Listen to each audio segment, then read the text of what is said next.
And I'd like to say welcome to our ACCE Learning Network Hangout. This is Series 4 and episode 26 for 2014. Hello, Amanda. Hey, Roland. It's a place we can connect a network of our PLN. And as usual, if you're watching us live, you can post us a question by going to todaysmeet.com/ACCELN. And on Twitter, you can use the hashtag ACCELN. Thank you. I'm Roland Gesthuizen, high school teacher, young leader in Victoria, Australia. I'm also state councillor at DLTV, and I'm going to be working in the garden this weekend, Amanda. I've got a huge pile of wood that we have to split, ready for next winter. It's a beautiful day. You can see it's a morning. This is really nice, isn't it, with the bird song, and I can hear this mash of Queensland and Victoria bird life in this hangout. Yes, I do have quite a few birds in the trees near me. I wish I could say I would be getting into gardening, but if there's timber or wood at my house, usually it's used for construction and making things, so I'm a bit different. I'm Amanda Rablin, e-learning coordinator in Brisbane and also proud QSite member. Of course, we have a different timing for our session this morning. It's a nice Saturday morning, but if you're overseas, it could be Friday still. That's a bit bizarre. Well, let's meet our panel to see who we've got with us. Dr. Jason Zagami, do you want to introduce yourself? Good morning. My name's Jason. I'm an academic at Griffith University on the Gold Coast. Fabulous. And our special guest, Mark. Tell us where you're from. Hi, I'm from Arizona in the United States, and it's afternoon on Friday here. Well, it's the weekend here already, so that's good. Well, this is kind of the weekend for me too, so. Excellent. Good weather coming. Now, we're talking education games this morning or this evening, if you're Mark. Yeah. I've been a teacher for 24 years, 20 years in the classroom and 4 years in the private sector, writing curriculum for online schools. And for the first 20 years, I used video games that I designed to teach the students. I was an English teacher at first and became a math teacher later on. And I found that the games were very engaging. Although a teacher would find this hard to believe, I've had classrooms of 100% engagement in what I was teaching. And I also found that it improved their test scores too, the students. They liked playing the video games and they learned as a byproduct. So how do your games work? Wouldn't they be? I know that games are something that traditionally teachers think, oh, that's a bit distracting. Students are going to be off task doing the wrong thing. How are your games different? Well, I would usually use the games, well, two different settings. One, if I was in the classroom, it would be a teacher-led game where the entire class was participating at once. Those worked pretty well, but they didn't necessarily increase the individual students' performance on whatever I was teaching. If I was in a lab setting, the students would work individually on a game that was designed for them to work one-on-one, and I would walk around and help them. Yes, they would get off task a little bit sometimes on the computer if they had internet access, but you know, a good teacher can control that sort of thing. It sounds potentially distracting, Mark. That's often the first comment when you talk about putting games into the classroom. Parents wonder if it's real learning. How do you kind of manage that? Well, since I was designing the games myself, I could target them specifically for what we were trying to learn. For instance, when I was teaching punctuation and grammar in my English classes, I designed a game where the students would get a block of text taken randomly out of a piece of literature, and they would have to punctuate it, and that's how the scoring would work, so that they would be focused on specifically what I wanted them to. It's not like they're playing Roller Coaster Tycoon And you know, there's maybe a side benefit to that. They actually were working on whatever my lesson was for the day. Same thing in the math courses. It can be even more targeted if they're supposed to be factoring polynomials, let's say, then that's what the task would be in the game. And they would be focused on achieving a goal in the game by factoring polynomials. So the learning was there. They were learning, and they were engaged in it. I guess from the outside, looking in, the parents might say, you know, what's going on? They're playing games. But that's the role of the teacher, is to find new and exciting ways to get the kids engaged, and that was my answer. Thank you. So it sounds like you target them with the specific content or concepts that you're looking to help students learn and understand. What makes it different from a more traditional lesson where they might be doing things on a worksheet or something like that? How are your games structured? Worksheets. That's the antithesis of what my games are, and that's usually how I sell it to students and to parents too. I'll take out a worksheet and I'll put it down and I'll say, okay, this worksheet has 18 questions on it. The student will finish the worksheet and either do a poor job or a good job on the worksheet. Over the weekend, the teacher will grade it, hand it back to the student, and the student looks at it and says, I'm not a very good student in this subject, or I'm a really good student in this subject. Actually, they usually say something like, I suck, you know. I hope that's not inappropriate for the Hangout. But with the games, they get immediate feedback. The games are randomly generated. They have randomly generated questions, so the students can play all day and never see the same questions. So there's an unlimited amount of questions. If the student finds that they're struggling, they get some help from the teacher or a parent or a fellow student or whatever, and then they approach the game again, and invariably they will see some improvement, which is a nice thing for a student. And then you know, every time they do the game, it's a new set of questions, new scenarios. So it's not like a worksheet where you have to do the same worksheet over and eventually you memorize what the answers are. I hope that answered your question. Yes, definitely. I was kind of wondering, it sounds really challenging, but is this what you're exploring in the classroom? Just raising the bar on what you're normally doing, or are you actually exploring some new concepts and ideas for using the games?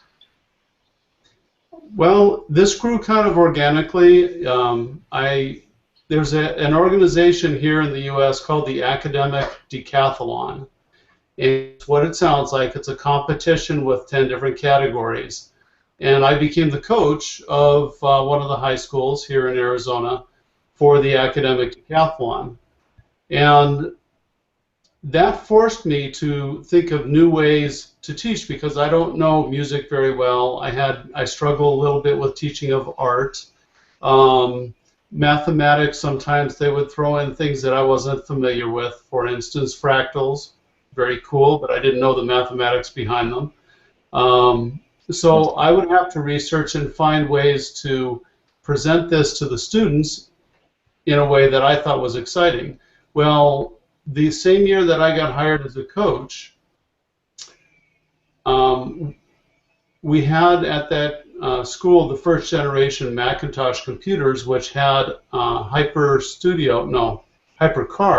built into them. Programming language that on the surface seems like just a presentation type technology. Can you hear me okay? Yes? Okay. And a sales rep gave us HyperStudio, which is that on steroids. And so we were able to, it had a programming language built in, and between the students and myself, I knew a little bit of programming, we were able to make games that would help us study for the next year, or for the next competition, I should say. And we found that studying that way, where we would make our own games, would allow us to score better. We were actually getting medals at the competitions that we weren't getting otherwise. And it was fun. The kids enjoy designing video games. They get a blast out of that. I don't know about in Australia, but here you mentioned video game design and the kids are all for that. So the games grew organically from that kernel, and every time I have a new challenge in teaching, I'll look at it and I'll say, okay, what kind of game would suit this? Of course, you know, I have students read chapters and take tests and all of the normal things teachers do, but the games are a nice part of my classroom. Okay, yeah. So, with the actual competitions, you know, I reckon, Jason, there's a nice idea that we could probably have some medals for the ACCE competitions. I take it that you're inspired by the work by some of the other teachers, and I noticed on the website that you've made notes about conversations you've had with Stephen Wolfram and Mark Prensky and James Gee, and they're wonderful people. They've actually showed us perhaps ways that we can engage with these games in a classroom environment, and how perhaps the metaphor of how we could be working in the classroom can adapt to using this technology. I'm really curious to see if you could maybe drill down what kind of games you make, and if you've got an example, you could perhaps show us. I do have some examples. I'll have to share my screen, so bear with me. I'm new to this technology. Amanda showed me how, but that doesn't mean I can do it mid-screen here. No pressure. There's a test on it at the end. Okay, so that's going to be in the toolbox, I believe. So to the left, and the green button that says Screen Share. Okay, all right.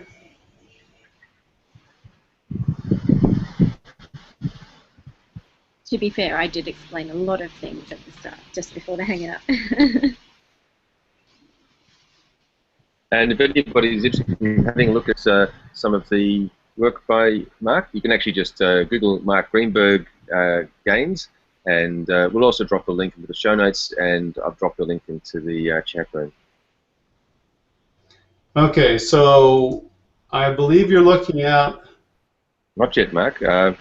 Click on Screen Share, and then pick the window to show in the video call.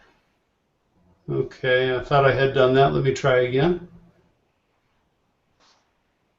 Screen share and start. All right, so I think that you can see it now. Looking good. Okay. This is the game page of my website. I'm currently programming this, so some of the functionality doesn't work. I've got a test student signed in, and this is a list of all of the games that are in there right now. There's 35 games. They're all for math, or maths, as you say there in Australia. Thank you for the correction. I have made games for all different subjects, but the math ones are the easiest and quickest for me to make and have the greatest potential. So that's what I'm making right now to try to get my website to the point where I want it. And I'll go ahead and start one of the games. There's an explanation here of it. This is a 7th grade game for us anyway. And if I hit play, I get the game with some instructions. I used to provide videos with the games to show the student how to do the math and also how to play the game, but they were very low quality, and I don't feel comfortable putting those on my new website. So anyway, the student would click on the cover art, and in this case, this is a very very simple game. They would just type in the answer to the question. This is for absolute values. So they would have to realize that this is 12, absolute value of 12 is 12, plus 14 is 26, and they typed in 26, and I didn't have to hit enter or anything. The game is waiting for a correct answer, and something that adults have trouble with when I explain this is that the game will not accept a wrong answer. I can type in all sorts of stuff, and I'll never get it to move on to the next question, advance in the game, because I have not typed in a correct answer. Some other features of the game, if I'm stuck, I can click on hint, and it'll give me a hint specific to the question that's being presented. I can start over anytime I want. That's a feature that James G., he hasn't seen my specific games, but he writes about in his literature, in his books, that the ability to start over is an important feature in games. You can also play on a tablet by clicking on the show on-screen keys, and what that allows you to do, because you don't have a mouse with a tablet typically, is to type in your answers this way. Nice. Now, there are more sophisticated games. This one is more rote learning of the concept. If I go back here, let's see.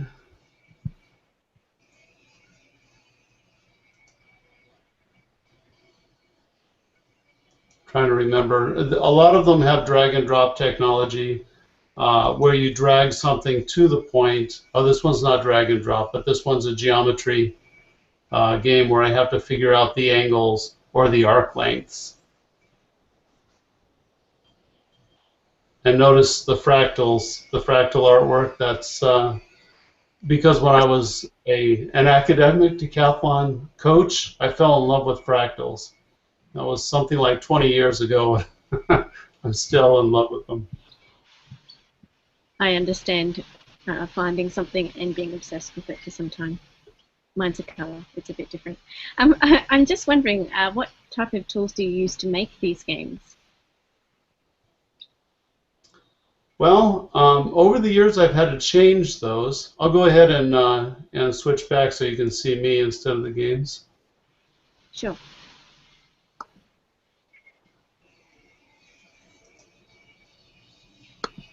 All right.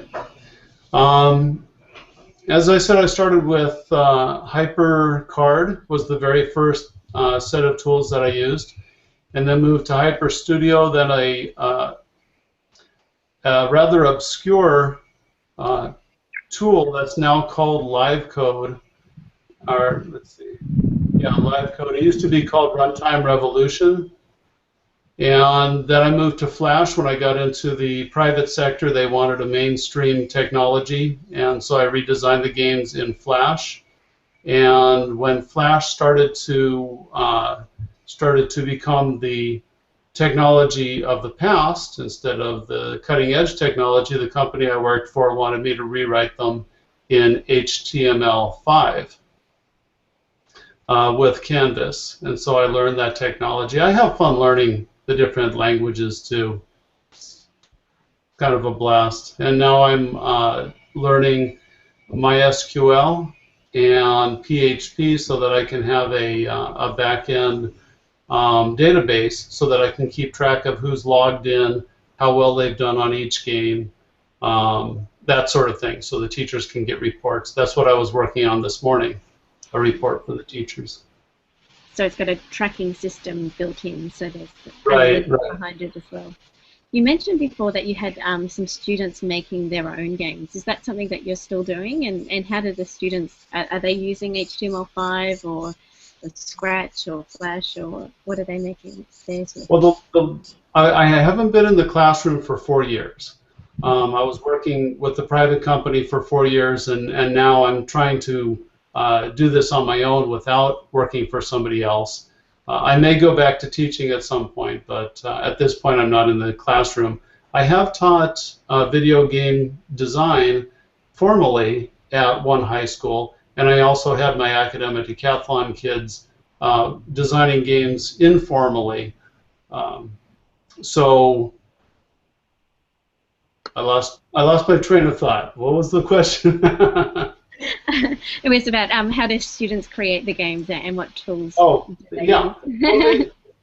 I never had my students use software that was designed for video game making. For instance, Game Maker or Scratch. I don't use those type of technologies because I think that they're limiting. At least that's been my experience with those. Instead, I have them, well, they were using Runtime Revolution when I was teaching it formally in the classroom. And that's a programming language that, if you're familiar with the old Hyper Studio, it had a lot of functions built in so that you could display pictures, you could make them move, you could manipulate sounds, and the students really like that. Yeah, at one stage I remember back in 2007, I think you used Runtime Revolution, something like Visual Basic, a decade ago? Yes. Uh-huh. Yeah, it sounds like you've gone through quite a few iterations, but the learning seems to be the same, and the challenge of actually adapting those mathematical ideas for a learning environment is the same. That's correct. The game design has basically stayed the same. There's a few bells and whistles with each tool that I can add, but you know, basically, and also because I was designing the games for online use in the last 4 years, some of the design changed a little bit too. For instance, when I was working in a lab, I would make the wording on the screen, on the game, large size font, because that way I could stand in the middle of the lab and watch the kids' screens and see what they were doing. I also experimented with audio cues so that I could hear what was going on for each student, but that became distracting because it just became a bunch of beeps or whispers or whatever sounds I had going, and in a lab scenario, some of the students were distracted by that, so I don't use audio cues anymore. But for online learning, the font size shrunk down so I could fit more information on the screen because I don't have to see it from halfway across the room anymore. It's funny you should say that, because I noticed that with the iPads, and we were a school with one-to-one technology, Mark, every student at the junior level has an iPad and the senior ones have netbooks. But I find with the iPads, I can get that helicopter view as a teacher. I can just sort of float above the students and looking down, swoop in to help where I can see some supports needed, because I can see the screens instead of having to run around the learning spaces, look at the back of the netbooks. Yeah, I'm just kind of curious of the classroom dynamics. How does a typical classroom work when you're using this technology? Well, if it's a teacher-led game, then it's very similar to the traditional classroom where all of the students are paying attention to what the teacher's doing. That's not my preference. I prefer the student-led games, more of a lab situation. And when I was teaching at an experimental computer school called Cyber High School, I rearranged the lab so that all of the students were facing away from the center. That way I could stand in the center and see their screens. And really, the idea was that it was not important for them to see me. It was important for them to focus on their work, or on the games, or whatever it is they happen to be doing on the computers. So in that scenario, I would walk around, as you just described, Roland. I would walk around and I would look at their screen. I would kneel down and help them with a particular problem, more of a one-on-one situation. The saying that the staff development people like to use here is that I would try to be a guide to the students rather than a sage on the stage. And I like that idea. I like the idea of guiding them through their learning rather than me dispensing learning. I'd like to ask a question about students, because I think there's maybe a role for them to play when perhaps they're contributing to that game design process. Do you take on board some of their suggestions or maybe the challenges? Yes, I do. Especially when I was teaching them formally or for the academic decathlon, I had one student come to me and ask me, this was a decathlon student, he asked me if he could make a two-player game. And because I didn't have any idea what that would look like, I said, no, let's stick to the designs that we're, more comfortable with. And being a student, he went and made a two-player game anyway. And it turned out to be the most popular game, because then two students could sit down head-to-head right next to each other and pound away at the keyboard and try to beat each other. So yeah, that was something that I didn't expect, but it worked out. I do look to see what they're thinking in the game design.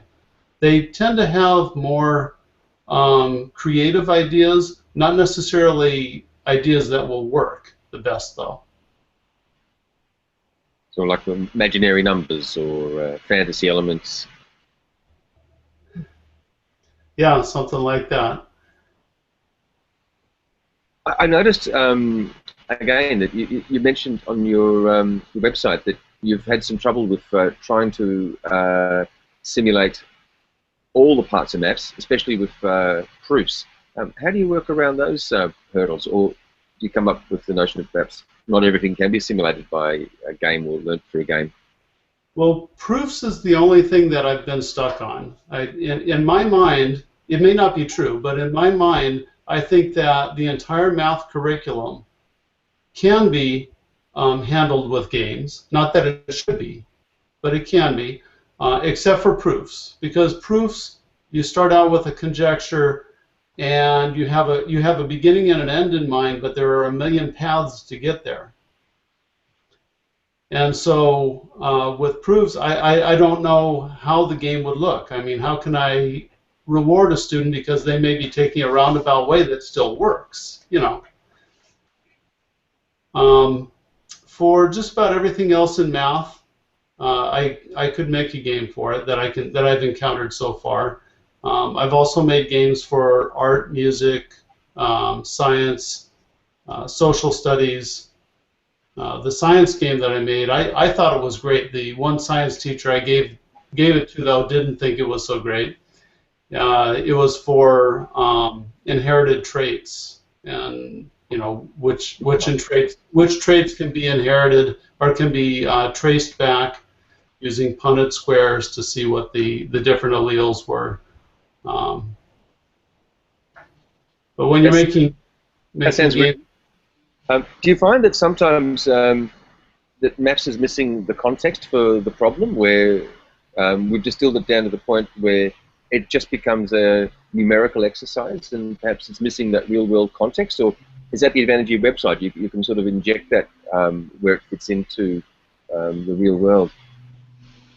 Yeah, I would not recommend only using the games, because basically what they're doing is they're exercises. I used to be a coach too, and I used to be a wrestling coach. And you can talk all you want to the kids about how a move is supposed to work or that sort of thing, but unless they actually get down and do it many times in a row, then they won't have the feel for how it works. They won't have the knowledge, really. They'll know it theoretically, but they won't know it kinesthetically. They won't have it in their souls. And so the same type of thing with math. The students, yes, the most important thing in math is the connections, the relationships, the understanding of why are we using numbers to model something. And the games don't do much for that. The games do get the kids used to manipulating the numbers so that they can see what's behind the numbers, where the relationships lie.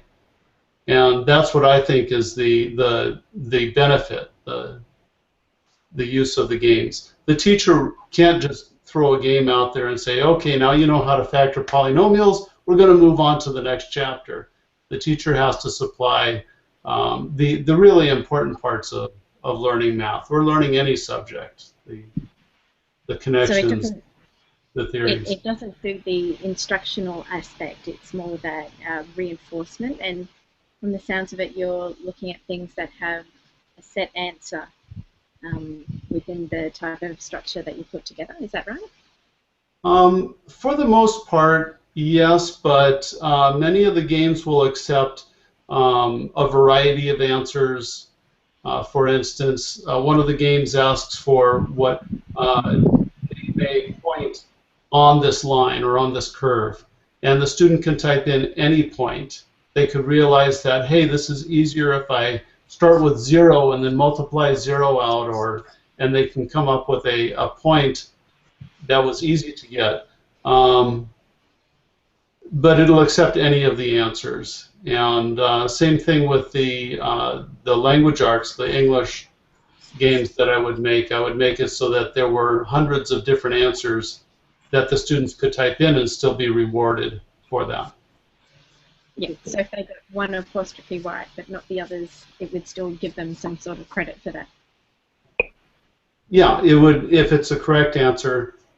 Very few of the games give partial credit, though, because in math, it's usually right or wrong. It's not kind of right.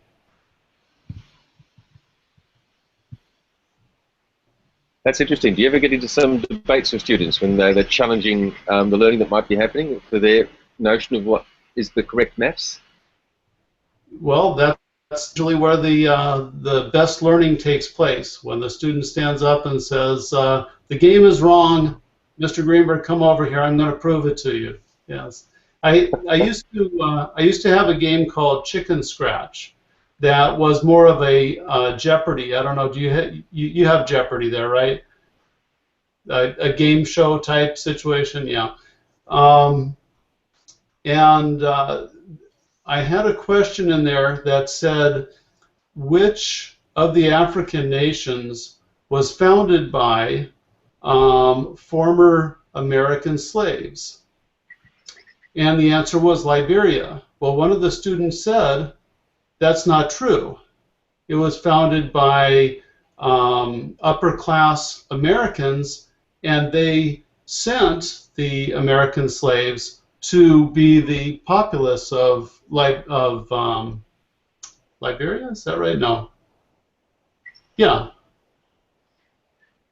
Anyway, the student corrected me, and actually everybody in the class heard that, and that was the best learning point, because everybody in the class walked away saying, hey, it wasn't what Mr. Greenburg thought it was. This is the truth. You can actually challenge and win the authorities on points like this. That's exciting to me.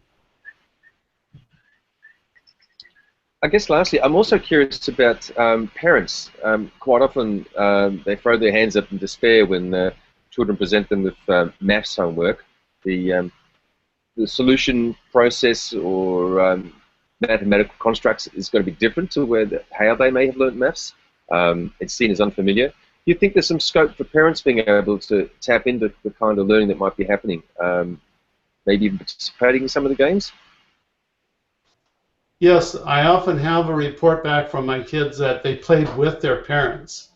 Because the games start, well, let's see, how can I phrase this? I'll teach the concept in the classroom, and then I'll give the game to the kids so that they can get the practice. That's the usual pattern. And if the kid goes home and says to mom, can you help me with my homework, I'm supposed to play this game and finish the chapter or the worksheet or whatever. And the parent, a lot of the times, will sit down and try to figure out the game as well. So to me, there's a good relationship there between the student and the parent. That's where they need the two-player game, so the parent can compete with the child and see who's the most clever. Usually it's the student, yeah.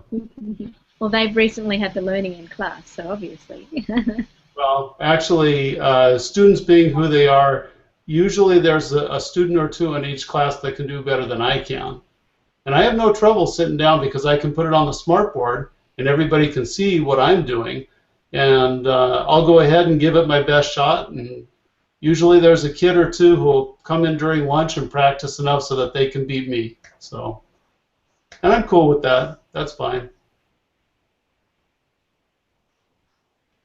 I have some interesting challenges. In our school, the parents, 85% of the parents don't speak English at home. So we've got around 45 different language cultures that we have to work with.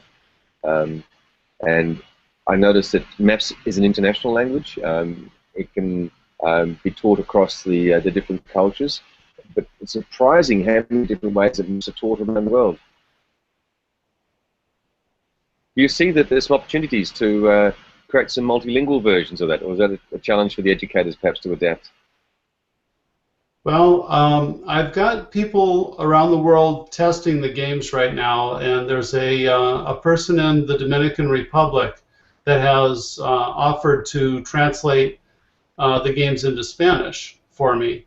I'm not quite sure where that is because I told them I don't have any budget. My budget is zero, so I can't pay him, but he seems to be willing to go ahead and translate it into academic Spanish for me. And here in the southwestern United States, Spanish is the biggest second language. The last school I was at, Cyber High School, it was 65% Spanish was the language spoken at home. So we don't have as much French or Tagalog or some of the other languages that you might have there in Australia. But yes, math is an international language, and except for the instructions, the math still works the same in any language. I can share something I've discovered a couple of years ago, and Cambodian, the Khmer text, I believe used to be based on the number 5. And you can pick it up in the phonetics, and I've been talking to some people about it, and they're not too surprised about it because 10 is the most common one. It's quite exciting when the students discover that it's got some sort of connection with a different number scale. And if you're counting in Cambodian, it's moi, pi, ru, rom, ram, and then it switches over to the 5 scale, from moi, from pi, from pil, from bru, raman.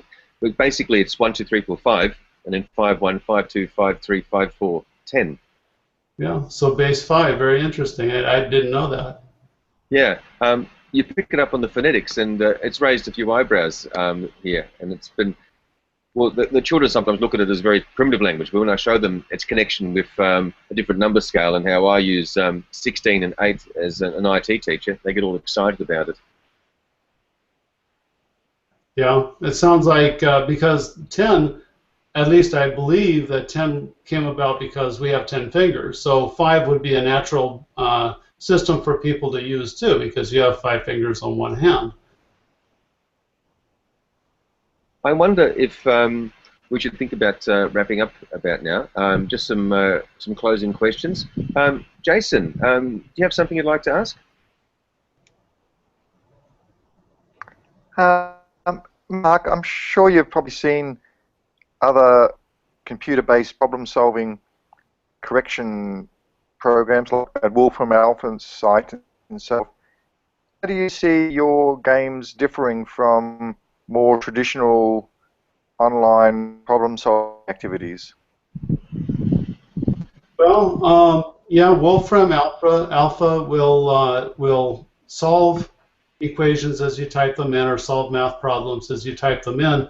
My games are similar to that, except that they're not doing the solving. The student is. The game does the solving behind the scenes and then rewards the student for getting it right. There are some other products like that out there. However, mine is the only one that has a large number of randomly generated questions. So the question space is very large. The response space is usually unlimited, but it's very large. In other words, I don't have 4 choices and you pick the right choice and move on. I have an unlimited response area, and if you don't, you could type in random numbers forever and never get the right answer. So in that sense, it's different. I am building in a leaderboard function so that the students can compare with their classmates, with their parents, with each other, with themselves, with people in Australia. I have found that leaderboards, well, any teacher I think would recognize that leaderboards ramp up the competition and the excitement about an activity, because if you can move up in the rankings simply by trying a little bit harder, then that makes a big difference. So that's one of the advantages I think that my games will have once I get the leaderboard part of it fixed up.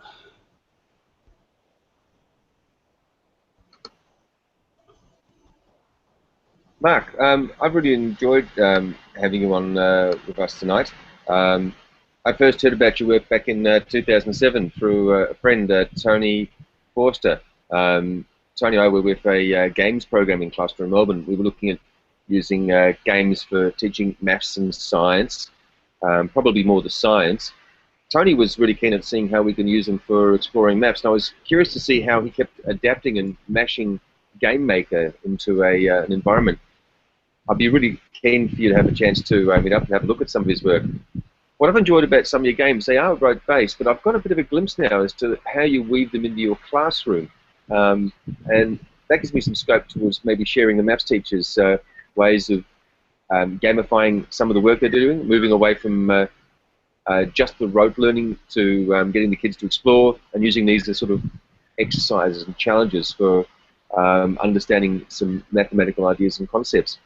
I'm intrigued by the idea of how it could be adapted, bringing maybe even parents on board, or building on some of the ideas from the students. And I wish somebody all the best in the next generation, mate, for working out how we can explore proofs with games.